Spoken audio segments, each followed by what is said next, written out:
From Studio 1A in Tampa, Florida, comes a talk show that really feels your pain and tells you like it is.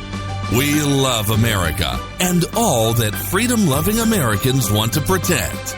Live from coast to coast and on your radio, it's For the People with Keith Allen. We'll help you survive this thing called life. We're for the people.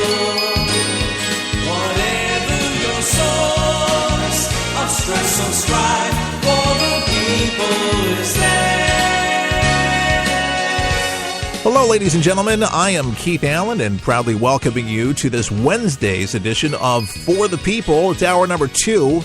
And after the 4th of July, all the beautiful celebrations taking place in New York City, the unthinkable happened. New York City's finest. A lady who was sitting in a patrol car, 48 years old.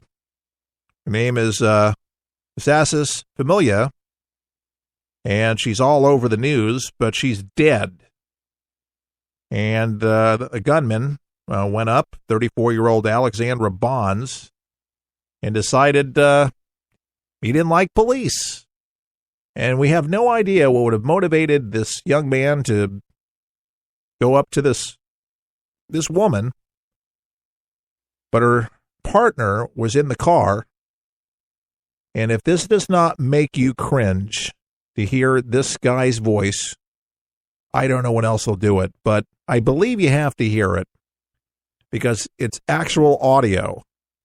But to know what our police officers go through, the anguish you can hear in his voice, very terrifying. It really is.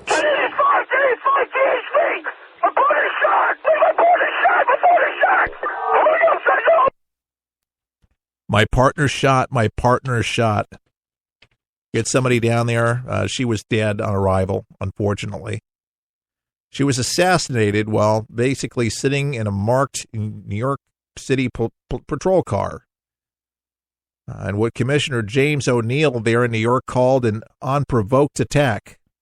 She wasn't doing anything other than in her patrol car, patrolling the neighborhood. She was parked there for a moment, and this guy comes up, 34-year-old Alexandra Bonds, and decides, I'm going to pop her.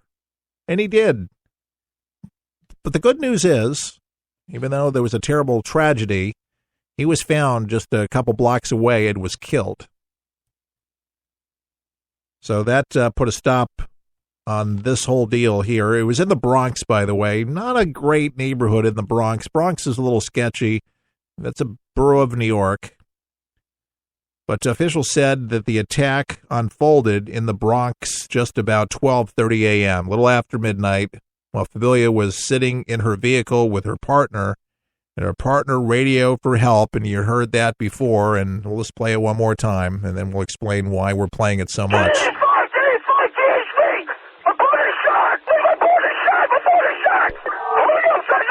My partner shot. My partner is shot. Folks, if you serve, and just like the military, I mean, they're family. They were family. They served together. They worked together. They took risks together. But they protected this neighborhood. And that's exactly what they were doing. New York City's finest. Condolences to her family. Vows Familia. God bless you, and thank you for your service to our country. She was African American, and the gentleman who shot her was African American too. But apparently did not like officers, and this is a huge problem, folks, in our country. This is happening ambush style around our country. It's not just New York City. We're seeing this in Dallas. We're seeing this in Chicago. We're seeing this in Los Angeles. We're seeing this in Baltimore. We're seeing this too many places, folks. The negative crap that's going out with young people. It's a shame when people talk about the popo Remember when there were some Dems up on Capitol Hill that wanted to put that painting up of pigs, but that's what people think of law enforcement officials, is they're pigs. They're pigs, the popo, that they're out to get you, that they're no good. They're not people. Well, folks, I'm here to say they are people. They have families. They love their communities. They love their cities that they serve, and they're there to serve and protect. And that's what most officers are there for. There's a few bad apples here and there, but 99% of them are really nice people. I know a lot of officers. Cousin of mine is a New Jersey state trooper. One of the nicest guys you'll ever want to meet. It's dangerous out there. It is dangerous. Oh, police work has always been dangerous, but not like this. Not like in my lifetime. It's ratcheted up, and then what people have and in their hearts, it's very, very sad. It's very troublesome when you see this. And I say, don't become desensitized to another killing. I say a prayer for her family, and I spotlight it and highlight it to say not to forget her or her family. Say a prayer for her. She was doing her job, but now she can't come home. Her family depended upon her, can't depend on her anymore, can't embrace her anymore. No more gifts, no more hugs, no more birthdays. And she was just 48 years old, folks. And she's been on the force for a long time. I believe that she worked for the force for over 15, 20 years. Is it a little less than that? Okay. Okay, but Bond's a 12-year vet, and she was a mother of 3. So that's quite a while. 12 years on the New York Police Department. Always wanted to be a cop. Always dreamed about being a police officer, and fully knowing the dangers that she faced, she suited up in uniform every day and stood tall against those who threatened and terrorized the good folks of the Bronx. And many people in the Bronx mourning her death and supporting and loving on her family and friends and colleagues. And many people, they ask for your help. And I believe that there will be a Benevolence Association fund drive or some type of website will probably be going up to help her family, but I'm sure that there'll be enough support from the police department and her family. But it is sad that it comes down to this, folks, and the disrespect. And if you ever hear of a young person or an adult that refers to cops as pigs, correct them. Correct them. Because many times if they're spewing that off, they spew it off to other people, and it seeds them, and especially young kids that have this sentiment in their hearts, and they spread this around. And that's very frightening for police officers doing routine traffic stops because you have a light out. They may not even be giving you a ticket. They might just be telling you, hey, you got a tail light out. Just thought I'd let you know. I'm not going to give you a ticket, but you need to get that fixed. I've had that happen to me. Didn't even know I had a taillight out. Hasn't been in recent times. I have a newer car, but it's happened. Was grateful that I was let go, but cops have been shot just for routine traffic stops. Routine. Sir, are you sleeping? You're weaving on the road. Get shot. And they never know what to encounter, what they encounter. And I always say, if you get pulled over and they tell you to stay in the car or put your hands up or whatever it might be, put your hands up, stay in the car. Well, I grew up in New York City. And I was always told by my dad, you go out and police, if you're somewhere, because, things go down, here and there and things happen, and an officer tells you to back up or do something. Or if you get in trouble, listen, don't mouth off, because if you do, you're going to get beaten to a pulp by one of the cops out there because you didn't pay attention. I mean, in the 80s, you didn't mess with cops. and rightly so. They're just trying to do their jobs, but you interfere with, an investigation, something that's going on. I mean, they're going to handle you. and they're going to manhandle you. You don't mouth off. You just don't do that. Not to officers, and especially maybe a few of the bad apples that are on there that just want to use excessive force.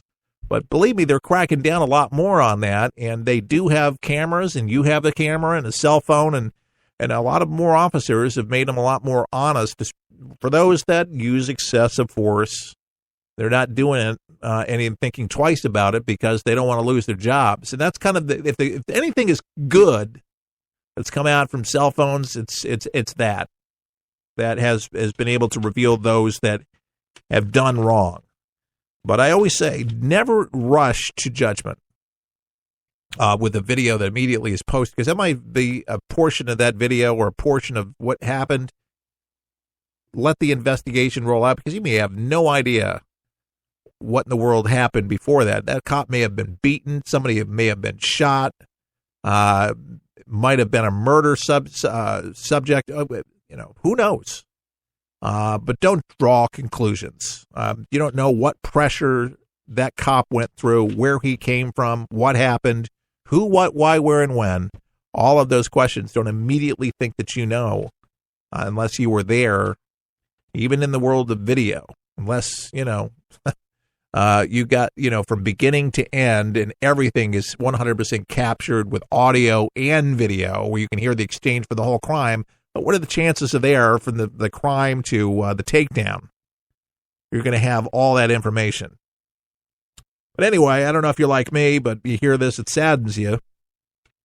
But like I say, this is just one more fallen officer in America that's been shot and killed in cold blood. And it's frightening out there. Definitely not a safe neighborhood, but this doesn't always just happen in the bad neighborhoods. This happens in good neighborhoods. It doesn't quite matter. It could happen in the best of neighborhoods and the worst of neighborhoods. But what compelled, that's what they're trying to ask this question today right now. And on all the news channels, people are asking the gunman. He's been identified. We know that he's 34 years old. We know that he's African-American. His name is Alexandria Bonds. And why he walked up to the police car, took his revolver and pointed it right at Mustasa's Familia, 48, and killed her. Why he did that, we have no idea. I mean, there was no confrontation. There was nothing. He just walked up, pointed the gun right at her, and killed her right there, according to the New York Post. Just unbelievable. Just a senseless killing for this poor lady. It was a silver revolver that he used. Basically, police were able to recover it after they shot this guy. But Bonds was on parole for a 2014 robbery. Information is coming in that he did have a record in Syracuse, a little upstate, and he had done, up to 6 different aliases and had recently posted content critical of law enforcement officials on social media, according to the Daily News. So more information's coming out, even this hour right now, about him. So apparently he was critical of law enforcement officials. He had a beef, didn't like them. He's using all of these alias names, was in trouble with the law before. And I guess this guy just doesn't like the law to be enforced. There's a lot of people that don't like the laws. There's some laws that I don't necessarily like. But most of those laws that this guy was breaking, as we're clearly showing, were to keep him out of trouble and everybody else. But there are some people that just, they're lifelong criminals. They get into the system and they get worse. And that's a shame, folks. So there you have it. He already had it out for law enforcement officials, combing his Facebook, his Twitter feeds, and this guy hated the police, did not like the police at all. Not a good thing at all. If you're an officer listening, thank you, by the way, for your service. And we know that police, increasingly, when they see this, that's one of their own. There'll be people from all over the country that'll come in for her funeral. They'll ride in motorcycles in different jurisdictions.